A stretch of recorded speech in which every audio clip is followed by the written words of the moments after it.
जय गुरुजी, शुक्राना गुरुजी, अनंतम अनंतम शुक्राना गुरुजी। गुरुजी महाराज जी के श्री चरणों में कोटि कोटि प्रणाम और गुरुजी की प्यारी सभी संगत को जय गुरुजी।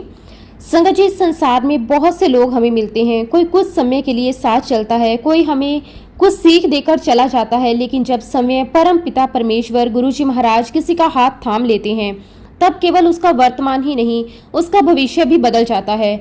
गुरुजी केवल एक इंसान का नहीं, पूरे परिवार का कल्याण करते हैं। वे हमारी हर छोटी बड़ी जरूरत, हर दुख, हर परेशानी और हर अनकही अरदास को जानते हैं। गुरुजी महाराज जी के चमत्कारों का कोई अंत नहीं है। कभी वे किसी को बीमारी से बाहर निकाल देते हैं, कभी किसी को मृत्यु के मुंह से वापस ले आते हैं, कभी किसी के घर में खुशियां लौटा देते हैं और कभी टूटे हुए मन को फिर से जीना सिखा देते हैं। कई बार वे आने वाली मुसीबत को पहले ही टाल देते हैं और हमें बाद में समझ आता है कि जिस बात को हम सिर्फ कोइंसिडेंस समझ रहे थे वो तो गुरुजी महाराज जी की कृपा थी। संगत जी, आज का सत्संग बहुत ही सुंदर, बहुत ही प्यारा सत्संग है। गुरुजी महाराज जी की बहुत ही प्यारी और पुरानी संगत रूबी आंटी और हैरी अंकल का सत्संग है। संगत जी, सत्संग को पूरा जरूर सुने, पूरी भक्ति भाव के साथ सुने, क्योंकि हर एक सत्संग में गुरुजी महाराज हमें अपनी भरपूर ब्लेसिंग्स देते हैं। संगत जी, सत्संग शुरू करने से पहले मैं आप सबसे एक छोटी सी रिक्वेस्ट करूंगी कि अगर अभी तक आपने गुरुजी की संगत चैनल को सब्सक्राइब नहीं किया तो हमारे इस चैनल को सब्सक्राइब जरूर कर लें, क्योंकि इस चैनल पर आपको गुरुजी के बहुत ही प्यारे प्यारे सत्संग सुनने को मिलते रहेंगे। तो चलिए संगत जी, पूरी श्रद्धा भाव के साथ इस सत्संग की शुरुआत करते हैं। जय गुरुजी, शुक्राना गुरुजी, अनंतम अनंतम शुक्राना गुरुजी। संगत जी, सबसे पहले मैं गुरुजी महाराज जी के श्री चरणों में कोटि कोटि प्रणाम करती हूँ और गुरुजी की प्यारी सभी संगत को मेरा प्रेम भरा जय गुरुजी। मेरे ब्रह्मांड के मालिक, दया के सागर, परम पिता परमेश्वर गुरुजी महाराज जी के श्री चरणों में कोटि कोटि नमन। संगत जी, गुरुजी महाराज जी ने आज मुझे ये सौभाग्य दिया कि मैं उनकी वड्याई कर सकूं। उसके लिए मैं गुरुजी महाराज जी का जितना भी शुक्राना करूं उतना कम है। गुरुजी महाराज हमें अपनी वड्याई करने का ये अवसर दे रहे हैं। संगत जी, ये कोई आम बात नहीं है। गुरुजी महाराज जिस पर अपनी कृपा करते हैं वही गुरुजी महाराज जी की वड्याई कर सकता है। संगत जी, आज का दिन मेरे लिए किसी त्योहार से कम नहीं है, क्योंकि जिस मालिक ने करोड़ों लोगों में से हमें चुना, अपनी वड्याई करने का अवसर दिया, अपने चमत्कारों का वर्णन करने की सेवा दी, उससे बड़ा सौभाग्य और क्या हो सकता है। ये सेवा किसी की योग्यता से नहीं मिलती, ये केवल गुरुजी महाराज जी की कृपा से मिलती है। इसलिए सबसे पहले मैं अपने गुरुजी महाराज जी का बारंबार शुक्राना करती हूँ। अनंतम अनंतम शुक्राना, हर पल का शुक्राना। संगत जी, आज मैं आप सभी के साथ अपने जीवन की वो यात्रा साझा करने जा रही हूँ जिसने हमारी पूरी जिंदगी बदल दी। ये केवल एक कहानी नहीं है, ये गुरुजी महाराज जी की कृपा का जीवंत प्रमाण है। ये वो यात्रा है जिसमें हमने अपनी आंखों से देखा कि जब गुरुजी किसी का हाथ पकड़ लेते हैं तब धीरे धीरे उसके जीवन की हर दिशा बदलने लगती है। संगत जी, हमारी यात्रा गुरुजी महाराज जी के साथ सन 2000 में शुरू हुई।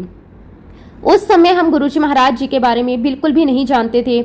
हमें यह भी नहीं पता था कि दिल्ली में कोई ऐसे महापुरुष विराजमान हैं जिनके पास हजारों लोग केवल उनके दर्शन करने आते हैं। हम तो अपनी सामान्य गृहस्थी की जिंदगी में व्यस्त थे। हमारे अपने काम थे, अपनी जिम्मेदारियां थी और जीवन उसी तरह चल रहा था जैसे हर सामान्य परिवार का चलता है। उन दिनों हम दिल्ली में बिल्कुल नए नए आए थे। नई जगह थी, नया शहर था, नए लोग थे। धीरे धीरे हम अपने नए वातावरण में खुद को ढालने की कोशिश कर रहे थे। हमारा पूरा ध्यान घर बसाने, नई जगह को समझने और अपनी रोजमर्रा की जिम्मेदारियों में लगा रहता था। हमें बिल्कुल भी अंदाजा नहीं था कि इसी दिल्ली में हमारी मुलाकात उस परम शक्ति से होने वाली है जो आने वाले समय में हमारे पूरे जीवन की दिशा बदल देगी। संगत जी कहते हैं, जब तक गुरुजी का बुलावा नहीं आता तब तक लाख कोशिश करने पर भी कोई उनके दरबार तक नहीं पहुंच सकता, और जब उनका बुलावा आ जाता है तब परिस्थितियां अपने आप बनने लगती हैं। बाद में समझ आता है कि ये सब पहले से ही गुरुजी की योजना थी। एक दिन की बात है, शाम का समय था। हमारे घर पर बहुत ही अच्छा माहौल था।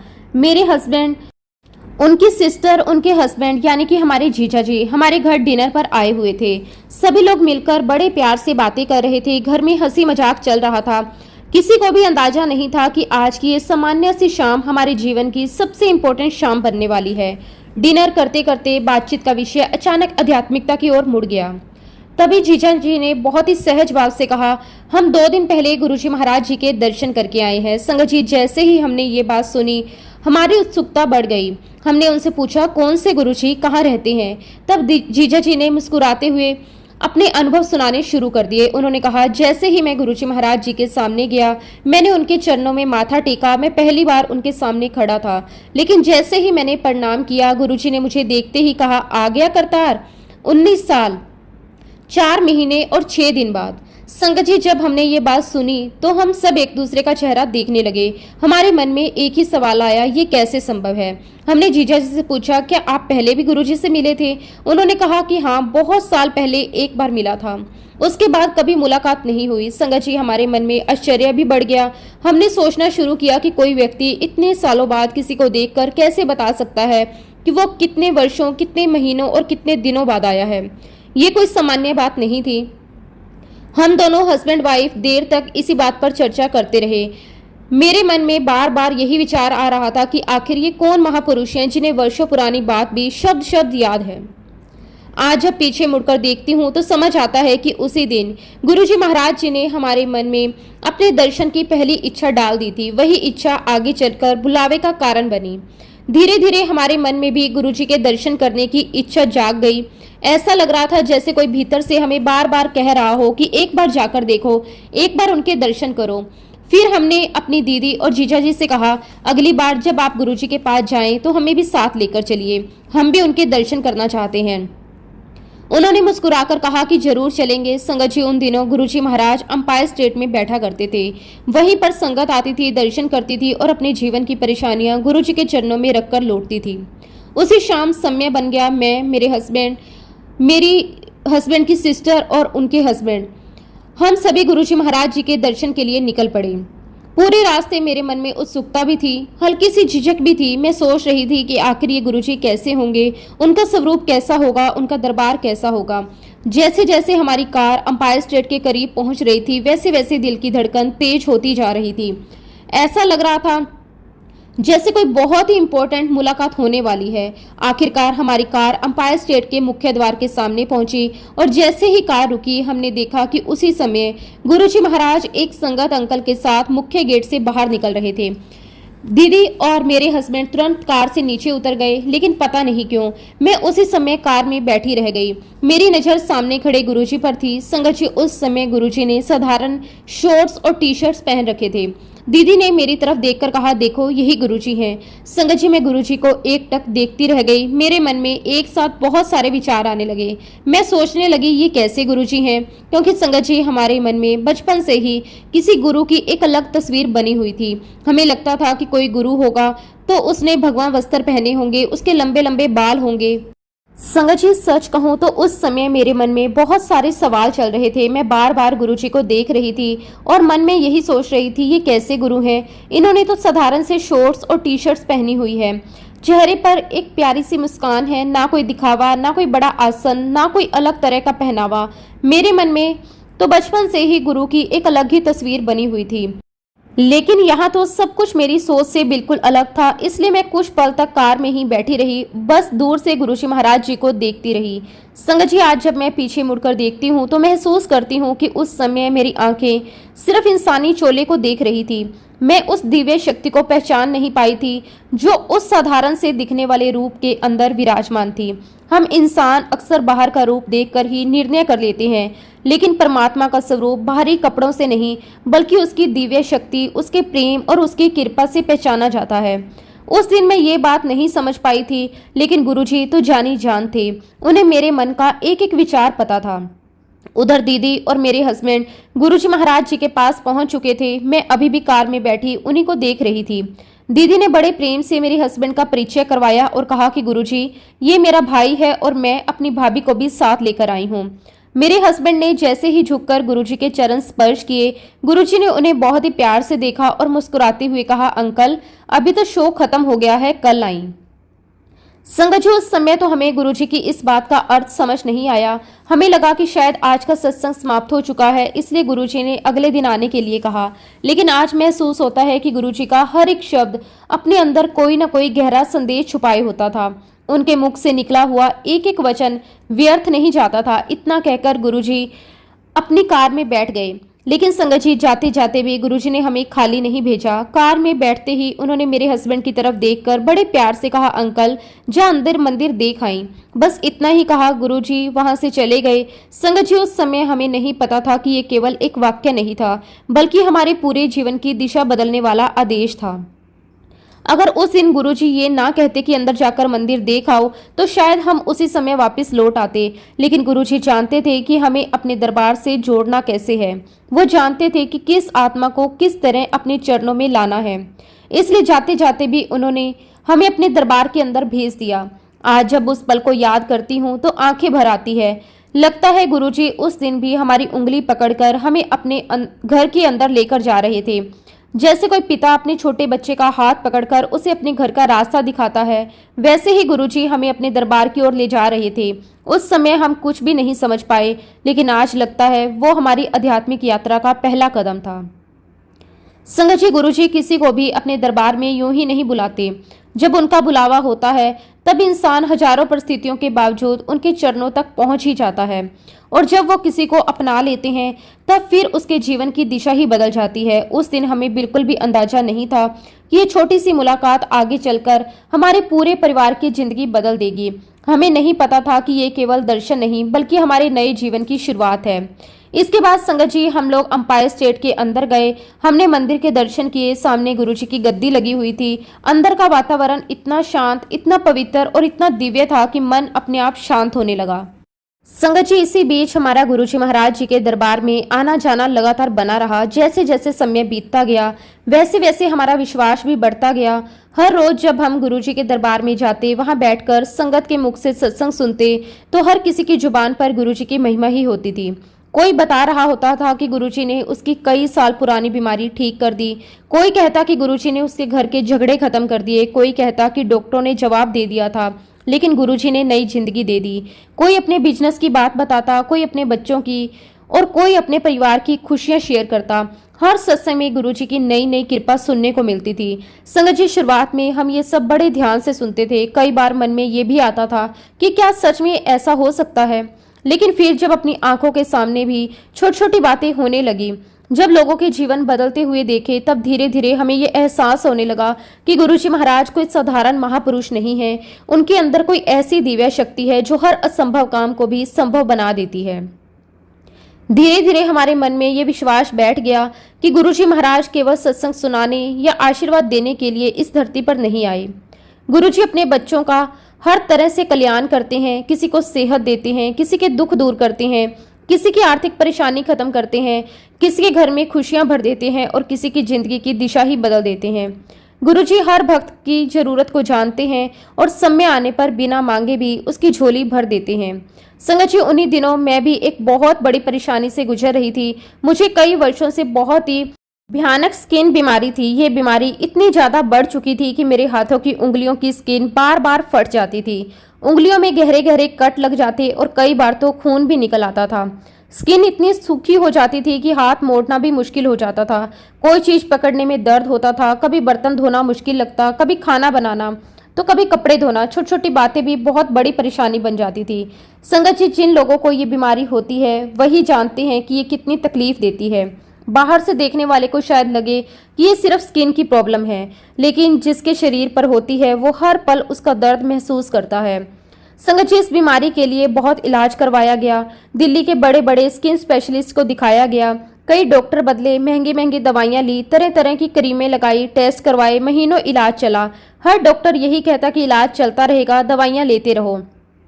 थोड़े दिन आराम मिलता, फिर बीमारी वापस आ जाती। जितनी उम्मीद लेकर डॉक्टर के पास जाती, उतनी ही निराश होकर लौटती। धीरे धीरे मुझे भी लगने लगा कि शायद अब यही मेरी किस्मत है, शायद ये बीमारी जिंदगी भर मेरे साथ ही रहने वाली है।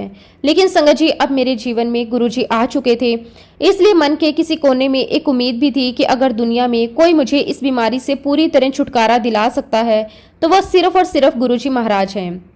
कई दिनों तक मैं सोचती रही कि गुरुजी से अपनी तकलीफ बताऊं या नहीं। फिर मन कहता कि इतने लोग आते हैं, मैं अपनी छोटी सी परेशानी लेकर कैसे जाऊं।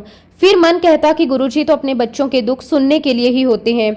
इसी उधेड़ बुन में कई दिन निकल गए। एक दिन मैंने बहुत हिम्मत जुटाई। मन में गुरुजी महाराज जी का नाम लिया और सोचा कि आज जो होगा देखा जाएगा। मैं धीरे धीरे गुरुजी महाराज जी के पास गई, हाथ जोड़कर खड़ी हो गई। बड़ी विनम्रता से मैंने कहा कि गुरुजी, मुझे ये प्रॉब्लम है, आप ठीक कर दो। संगत जी, मेरी बात पूरी भी नहीं हुई कि गुरुजी ने अचानक बहुत तेज आवाज में मुझे डांट दिया। गुरुजी बोले, मैंने यहाँ कोई दवाखाना खोल रखा है क्या? संगत जी, गुरुजी की आवाज सुनकर मैं एकदम घबरा गई। मैं बिल्कुल शांत हो गई, मेरी हिम्मत ही खत्म हो गई। मुझे लगा शायद मुझसे बहुत बड़ी गलती हो गई। मैंने तुरंत हाथ जोड़कर गुरुजी से माफी मांगी, सिर झुकाया और चुपचाप वहां से हट गई। उस दिन के बाद मैंने कभी हिम्मत ही नहीं की कि अपनी बीमारी के बारे में गुरुजी से दोबारा कुछ कहूं। लेकिन संगत जी, हमें क्या पता था कि गुरुजी की डांट के पीछे भी कितना बड़ा प्यार छुपा हुआ था। हमें क्या मालूम था कि गुरुजी ने उसी पल हमारा काम कर दिया था। गुरुजी तो बाहर से डांटते जरूर थे, लेकिन अंदर से अपने बच्चों पर अपार प्रेम बरसाते थे। हम रोज की तरह गुरुजी के दर्शन करने जाते रहे, रोज सत्संग सुनते रहे, रोज लंगर प्रसाद लेते रहे। सब कुछ पहले जैसा ही चलता रहा। लेकिन तभी मैंने एक बात नोटिस करनी शुरू की। जब भी गुरुजी अपने हाथों से कड़ा प्रसाद देते, वो जानबूझकर मेरे हाथों को अपने हाथों से छूते। पहले दिन मैंने सोचा शायद ऐसे ही हो गया होगा। दूसरे दिन फिर वही हुआ। तीसरे दिन भी गुरुजी ने प्रसाद देते समय मेरे हाथों को अपने हाथों से स्पर्श किया। चौथे दिन भी बिल्कुल ऐसा ही हुआ। अब मेरे मन में विचार आने लगा, गुरुजी ऐसा बार बार कर रहे हैं। लेकिन मैंने किसी से कुछ नहीं कहा। फिर संगत जी, 5वें दिन जब मैं सुबह उठी, अपने हाथों की तरफ देखा तो मैं कुछ पल के लिए बिल्कुल स्तंभ रह गई। मैंने अपने हाथों को बार बार देखा। जहाँ पहले गहरे कट थे वहां अब कुछ नहीं था। जहां स्किन फटी रहती थी वहां नई मुलायम स्किन आ चुकी थी। जहां हर समय दर्द रहता था वहां बिल्कुल आराम था। मेरा वर्षों पुराना स्किन प्रॉब्लम पूरी तरह ठीक हो चुका था। संगत जी, उस समय मेरी आंखों से अपने आप आंसू निकलने लगे। मैं समझ गई कि ये किसी दवाई का असर नहीं था, ये किसी डॉक्टर का कमाल नहीं था, ये केवल और केवल गुरुजी महाराज जी की कृपा थी। संगत जी, तब मुझे समझ आया कि गुरुजी ने उस दिन मुझे डांटा जरूर था, लेकिन उसी डांट में मेरी दवा भी थी, मेरी ब्लेसिंग भी थी और मेरा इलाज भी था। गुरुजी ने मुझे ये भी सिखाया कि गुरु को ये बताने की जरूरत नहीं होती कि हमें क्या चाहिए। गुरु तो हमारे कहने से पहले ही सब जानते हैं, कब क्या देना है, कैसे देना है, किस तरीके से देना है, ये सब गुरुजी पहले से तय करके रखते हैं। उस दिन के बाद मेरा विश्वास हजारों गुना बढ़ गया। मुझे यकीन हो गया कि गुरुजी के हाथों का एक छोटा सा स्पर्श भी असंभव को संभव बना सकता है। संगत जी, ये मेरी जिंदगी की बहुत बड़ी ब्लेसिंग्स थी। गुरुजी ने मेरी इतनी पुरानी बीमारी को बिना दवाई, बिना इंजेक्शन, बिना किसी इलाज के केवल अपनी कृपा से ठीक कर दिया। उसके बाद तो जैसे हमारी जिंदगी में ब्लेसिंग की बरसात ही शुरू हो गई। हर दिन कोई ना कोई नई कृपा देखने को मिलती, हर दिन कोई नया अनुभव होता। हर दिन गुरुजी हमें किसी न किसी रूप में एहसास करवाते कि वो हर पल हमारे साथ हैं। संगत जी, गुरुजी से जुड़ने से पहले मैं कोई खास पूजा पाठ नहीं करती थी। मैं सिर्फ गुरुद्वारे चली जाती थी। मुझे ज़्यादा जानकारी भी नहीं थी। लेकिन जब गुरुजी ने मुझे अपनी शरण में लिया, तब धीरे धीरे उन्होंने मुझे नाम से जोड़ा, वाणी से जोड़ा और सबसे बड़ी बात, उन्होंने मुझे सुखमनी साहब के पाठ से जोड़ दिया। शुरुआत में मैंने सोचा भी नहीं था कि मैं कभी नियमित पाठ कर पाऊंगी, लेकिन ये भी गुरुजी महाराज जी की कृपा थी। धीरे धीरे पाठ मेरी आदत बन गया, फिर मेरी जरूरत बन गया और आज संगत जी, सुखमनी साहब का पाठ मेरे जीवन का एक हिस्सा बन चुका है। अगर एक दिन भी पाठ ना करूं तो ऐसा लगता है जैसे दिन अधूरा रह गया। आज मैं जो भी हूँ, जो भी अच्छा मेरे जीवन में है, जो भी शांति है, जो भी संतोष है, जो भी विश्वास है, वो सब गुरुजी महाराज जी की दी हुई ब्लेसिंग है। और इस तरह संगत जी, हमारी यात्रा गुरुजी के साथ चलती रही। गुरुजी ने हमें बहुत बहुत ब्लेस किया। संगत जी, जैसे गुरुजी महाराज जी ने मेरे जीवन में अनगिनत कृपाएं की, वैसे ही मेरे पूरे परिवार पर भी गुरुजी की रहमत हर समय बनी रही। गुरुजी ने मेरे मम्मी पापा को ब्लेस किया, मेरे हस्बैंड को ब्लेस किया, मेरे बच्चों को ब्लेस किया और मेरे भाई पर भी गुरुजी की बहुत विशेष कृपा रही। मेरा भाई शुरू से ही गुरुजी के चरणों से जुड़ा हुआ था और गुरुजी उसे बहुत प्यार करते थे। जब भी वो गुरुजी के दरबार जाता, उसके चेहरे पर एक अलग ही खुशी दिखाई देती थी। उसे गुरुजी के दरबार में बैठना, सेवा करना, संगत के साथ समय बिताना, गुरुजी के दर्शन करना बहुत अच्छा लगता था। लेकिन संगत जी, जीवन में कुछ ऐसे पल भी आते हैं जिन्हें स्वीकार करना बहुत कठिन होता है। कुछ घटनाएं ऐसी होती हैं जो इंसान को अंदर तक हिला देती है, चाहे हमारा विश्वास कितना भी मजबूत क्यों ना हो। लेकिन जब अपने किसी बहुत प्रिय व्यक्ति को खोने का समय आता है, तब मन का दर्द शब्दों में बयान नहीं किया जा सकता। संगत जी, वर्ष 2018 हमारे परिवार के लिए ऐसा ही एक कठिन समय लेकर आया। उसी वर्ष मैंने अपने छोटे भाई को खो दिया। आज भी जब मैं उसके बारे में सोचती हूँ तो आंखें नम हो जाती हैं। लेकिन फिर तुरंत गुरुजी की दी हुई सीख याद आती है कि जो भी होता है वो उनके हुक्म से होता है। इसलिए आज भी मैं अपने भाई को याद करते हुए दुख के साथ साथ गुरुजी का शुक्राना भी करती हूँ कि उन्होंने हमें इतना प्यारा इंसान हमारे परिवार में दिया। संगत जी, मेरा भाई बहुत ही जिंदा दिल इंसान था। उसके चेहरे पर हर समय मुस्कान रहती थी। वो जहाँ भी जाता वहाँ का माहौल खुशियों से भर जाता। उसे कभी अपने बारे में ज़्यादा सोचने की आदत नहीं थी। उसकी सबसे बड़ी खूबी यही थी कि वो हमेशा दूसरों की खुशी को अपनी खुशी मानता था। अगर किसी को किसी चीज की जरूरत होती तो सबसे पहले मेरा भाई उसके लिए खड़ा हो जाता। अगर किसी को अस्पताल जाना होता वो साथ जाता। किसी को आर्थिक मदद चाहिए होती तो वो अपनी क्षमता के अनुसार मदद करता। अगर किसी का मन उदास होता तो वो उसे हंसाने की कोशिश करता। उसे दूसरों की तकलीफ देखकर चैन नहीं आता था। सबसे बड़ी बात यह थी कि वो कभी अपने किए हुए अच्छे कर्मों का दिखावा नहीं करता था। उसने अपने जीवन में ना जाने कितने लोगों की मदद की, लेकिन कभी किसी को बताया नहीं। वो हमेशा यही सोचता था कि अगर किसी की मदद करनी है तो चुपचाप करनी चाहिए। एक बार की बात है, मेरी मम्मी और मेरा भाई दोनों किसी काम से कार में जा रहे थे। रास्ता बिल्कुल सामान्य था। किसी ने भी नहीं सोचा था कि अगले कुछ ही क्षणों में इतनी बड़ी दुर्घटना हो जाएगी। अचानक पीछे से बहुत तेज गति से आती हुई एक गाड़ी ने उनकी कार को जोरदार टक्कर मार दी। टक्कर इतनी जबरदस्त थी कि दोनों को गंभीर चोटें आईं। कार पूरी तरह क्षतिग्रस्त हो गई। आसपास के लोग तुरंत दौड़कर आए। किसी तरह दोनों को बाहर निकाला गया, तुरंत अस्पताल पहुंचाया गया। जब हमें इस दुर्घटना की खबर मिली तो हमारे पैरों तले जमीन खिसक गई। हम सभी घबराए हुए अस्पताल पहुंचे। पूरे परिवार की आंखों में आंसू थे। मन में सिर्फ एक ही प्रार्थना थी कि गुरुजी किसी तरह दोनों को बचा लें। अस्पताल पहुंचने के बाद डॉक्टर दोनों का इलाज करने लगे।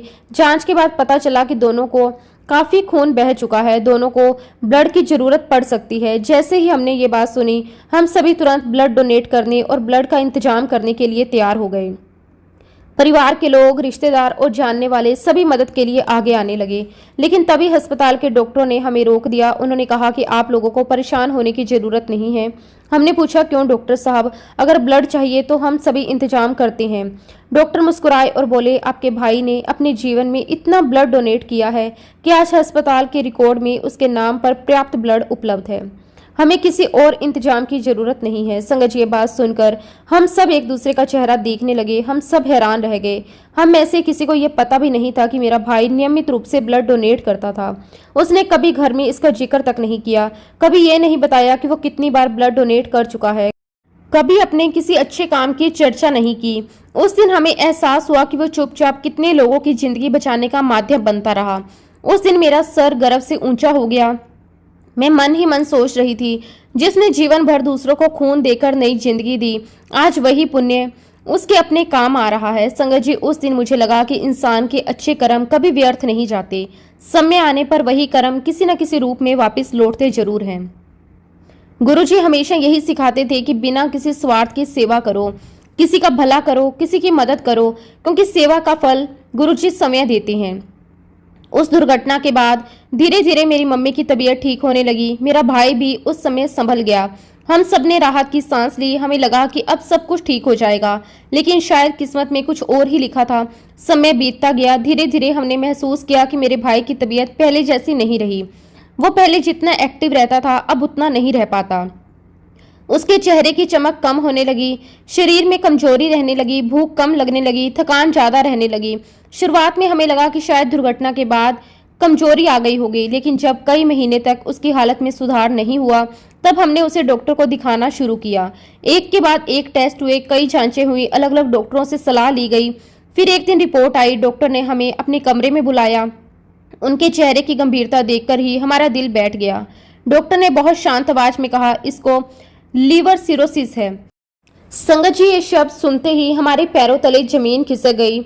हम कुछ पल के लिए बिल्कुल चुप हो गए। हमें समझ ही नहीं आया कि अब क्या होगा। डॉक्टर ने आगे बताया कि बीमारी काफी बढ़ चुकी है, लीवर बहुत ज्यादा खराब हो चुका है, अब केवल दवाइयों से काम नहीं चलेगा। हमने डॉक्टर से पूछा, अब इसका इलाज क्या है? डॉक्टर ने बहुत स्पष्ट शब्दों में कहा, अब केवल एक ही रास्ता बचा है, लीवर ट्रांसप्लांट। संगत जी, डॉक्टर की यह बात सुनकर मेरा दिल टूट गया। मेरी आंखों में आंसू आ गए। मैं अपने भाई को बचपन से देखती आई थी। उसने हमेशा एक राजा जैसी जिंदगी जी थी। वो खुलकर जीने वाला इंसान था। हंसना, घूमना, लोगों से मिलना, सेवा करना, सबकी मदद करना, यही उसका स्वभाव था।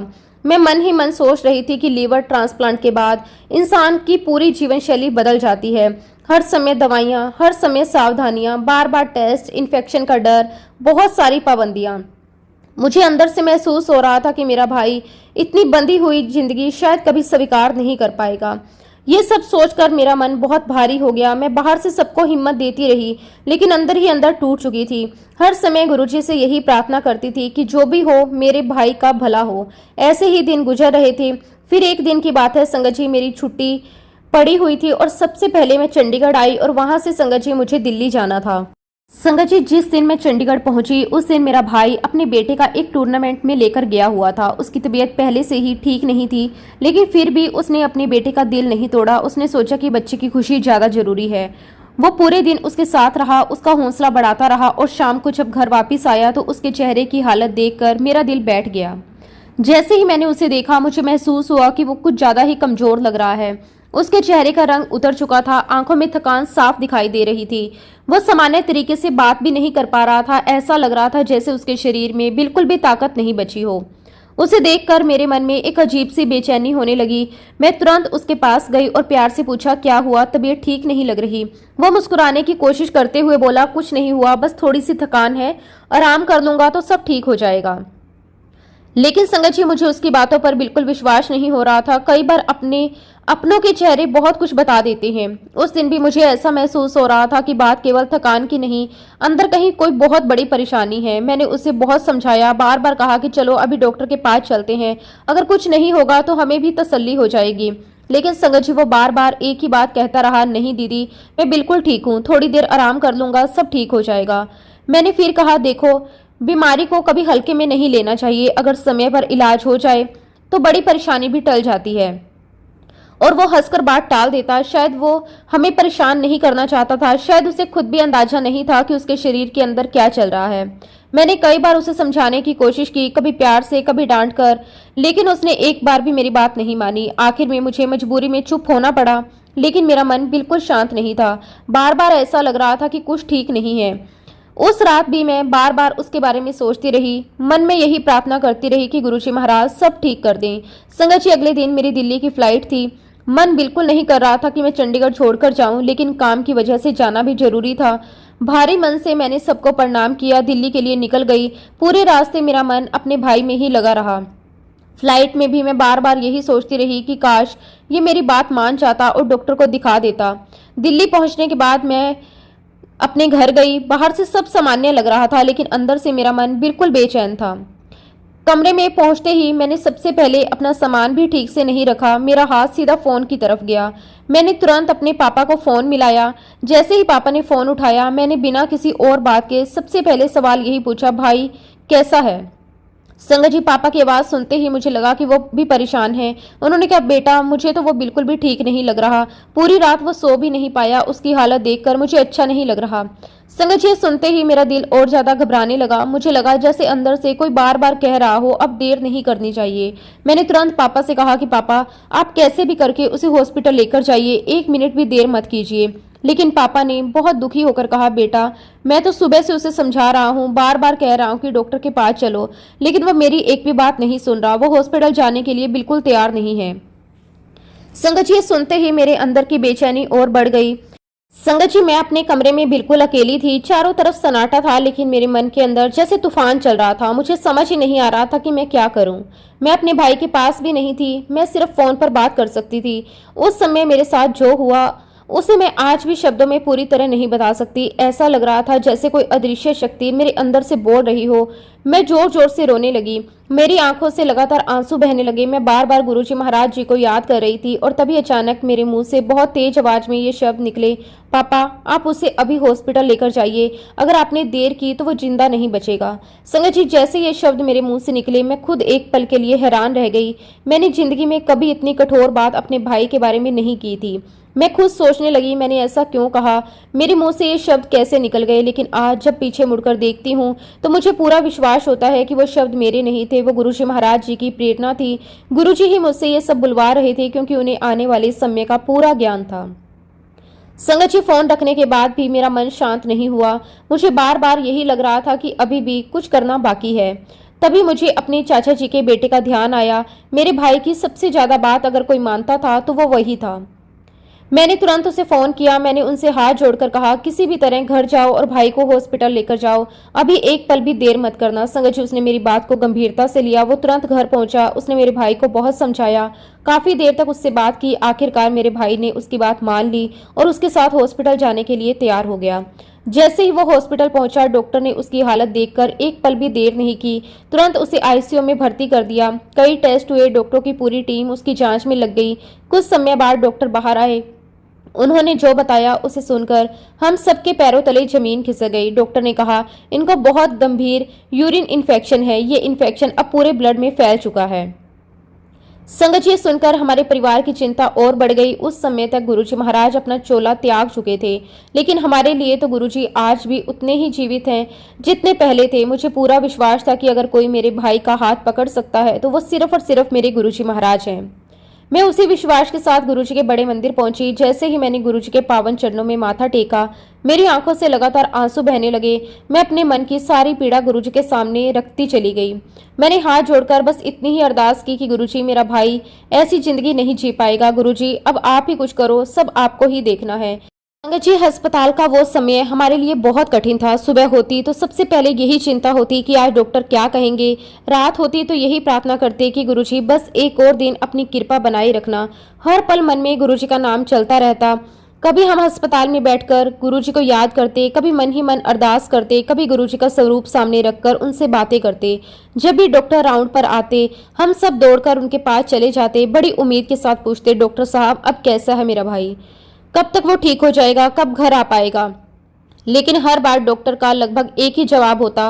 वो कहते, अभी हालत पहले से बेहतर है, थोड़ा और ऑब्जर्वेशन में रखना होगा, अभी कुछ दिन और देख लेते हैं, घबराइए मत, धीरे धीरे रिकवरी हो रही है। संगत जी, हम उस जवाब को सुनकर फिर थोड़ा धैर्य रखते, सोचते कि शायद कल अच्छी खबर मिलेगी। लेकिन अगले दिन वही बात होती, फिर अगले दिन भी वही जवाब मिलता। धीरे धीरे दिन बीतते गए।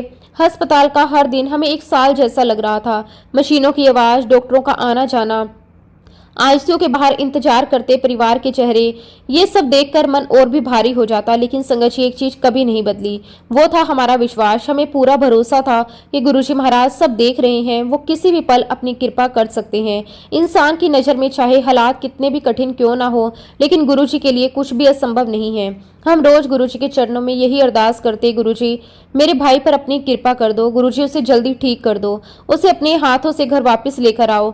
गुरुजी जो भी करना अब आप ही करना। संगत जी, कई बार ऐसा होता है कि हम अस्पताल से सीधे बड़े मंदिर जाते, वहां जाकर गुरुजी के चरणों में माथा टेकते, कुछ देर चुपचाप बैठते, आंखों से आंसू बहते रहते और मन ही मन अपनी सारी बातें गुरुजी को बताते। कई बार ऐसा भी लगता जैसे गुरुजी कह रहे हो, घबरा मत, मैं संभाल लूंगा। वही एहसास हमें बार बार हिम्मत देता। हमने डॉक्टरों की दवाइयों पर भी भरोसा रखा, लेकिन उससे कई ज्यादा भरोसा गुरुजी की कृपा पर रखा। संगत जी, करीब 10 दिन बीत चुके थे। इन 10 दिनों में हमने बहुत उतार चढ़ाव देखे। कभी रिपोर्ट थोड़ी अच्छी आती, कभी कोई नई चिंता सामने आ जाती, लेकिन हर परिस्थिति में गुरुजी का नाम हमारे साथ था। फिर एक सुबह ऐसा हुआ जिसकी हमने उम्मीद भी नहीं की थी, लेकिन जिस तरह हुआ वो हमारे लिए किसी चमत्कार से कम नहीं था। उस दिन सुबह डॉक्टर खुद हमारे पास आए। हम सब उनके चेहरे की तरफ देखने लगे। उन्होंने मुस्कुराकर कहा, अब आप इन्हें घर ले जा सकते हैं, मैं कुछ मेडिसिन लिख देता हूँ, इन्हें समय पर देते रहिए, अब अस्पताल में रखने की जरूरत नहीं है। संगत जी, डॉक्टर के मुंह से ये शब्द सुनते ही ऐसा लगा जैसे हमारे ऊपर से बहुत बड़ा बोझ उतर गया। हमारी आंखों में खुशी के आंसू आ गए। हम सब ने सबसे पहले मन ही मन गुरुजी को प्रणाम किया। हमने एक दूसरे की तरफ देखा, बस यही कहा, शुक्राना शुक्राना मेरे मालिक, आपका अनंतम अनंतम शुक्राना। संगत जी, जिस बात के लिए हम पिछले कई दिनों से लगातार अरदास कर रहे थे वो गुरुजी महाराज जी ने सुन ली थी। हम इधर हाथ जोड़कर प्रार्थना कर रहे थे, उधर गुरुजी महाराज अपने तरीके से सब व्यवस्था कर रहे थे। यही तो हमारे गुरुजी महाराज जी की महिमा है। वो बिना बताए काम करते हैं, वो बिना शोर किए अपने बच्चों का कल्याण करते हैं।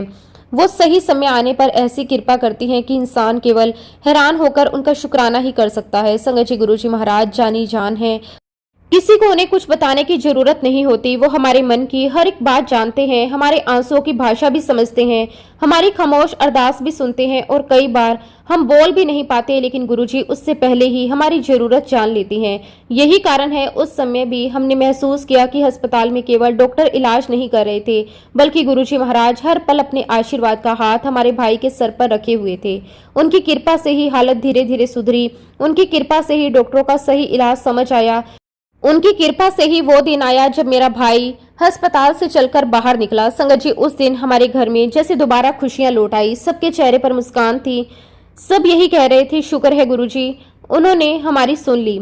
सच कहूं संगत जी, उस दिन हमने एक बार फिर महसूस किया कि जहां इंसान की उम्मीद खत्म होने लगती है, वहां से गुरुजी की कृपा शुरू होती है। उस समय करीब 2013 या 2014 का समय रहा होगा। संगत जी, सबसे बड़ी बात यह थी कि डॉक्टरों ने पहले जिस लीवर ट्रांसप्लांट की बात कही थी, गुरुजी की असीम कृपा से वो समय कभी नहीं आया। गुरुजी महाराज जी ने मेरे भाई को संभाल लिया, उसे इतनी शक्ति दी कि वो फिर से सामान्य जीवन जीने लगा।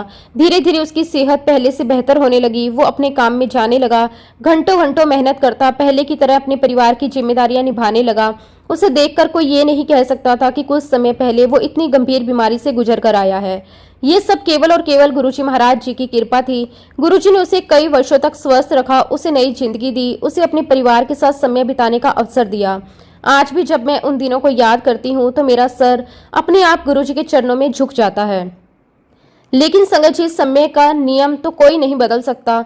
जो इस संसार में आया है उसे एक दिन वापस भी जाना है। वर्ष 2018 में मेरे भाई ने इस संसार से विदा ली, लेकिन उससे लगभग एक वर्ष पहले ही हमारे घर में एक और कठिन परीक्षा शुरू हो गई थी।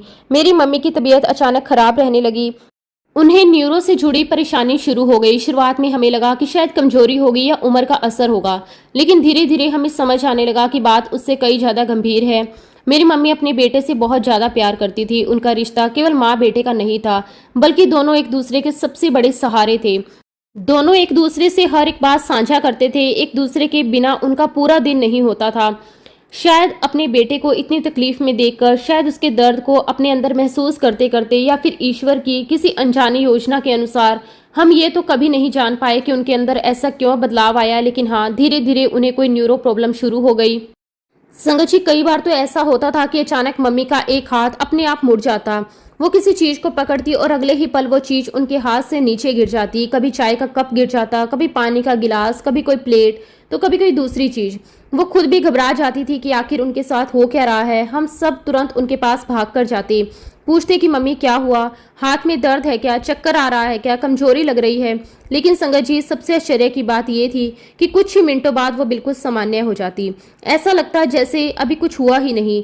जब हम उनसे पूछते कि अभी आपका हाथ क्यों मुड़ गया था, तो वो बहुत मासूमियत से कहती, मुझे खुद नहीं पता क्या हुआ, अभी तो सब ठीक है।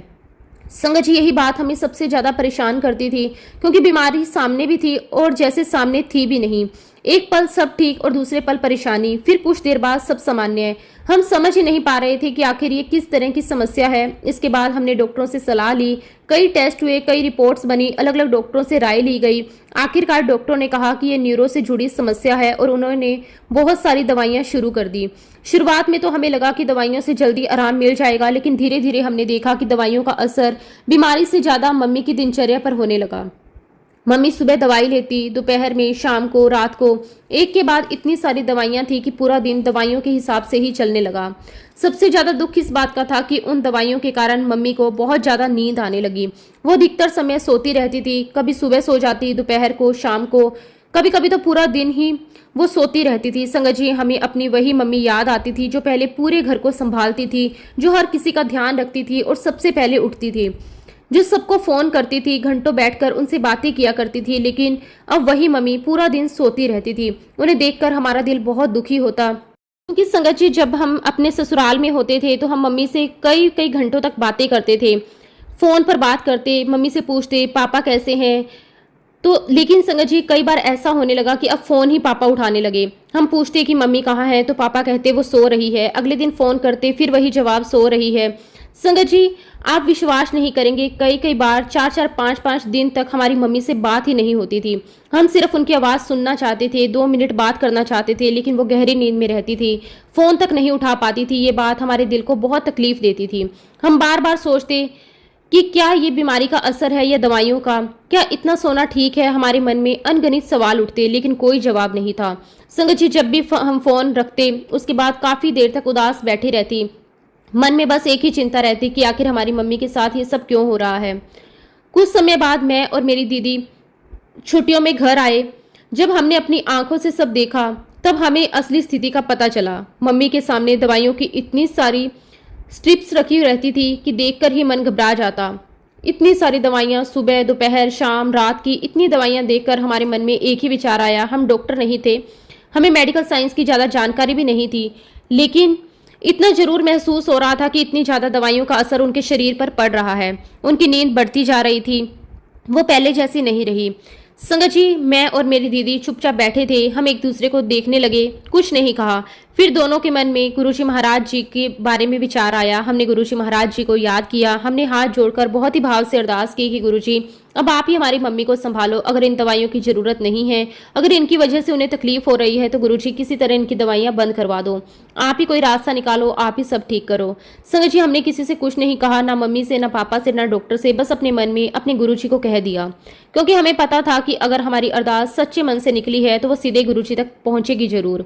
फिर छुट्टियां खत्म हुई, हम वापस चले गए, लेकिन हमारे मन में हर समय यही चिंता रहती कि मम्मी कैसी होगी। कुछ दिन बीते, एक दिन अचानक मम्मी का फोन आया।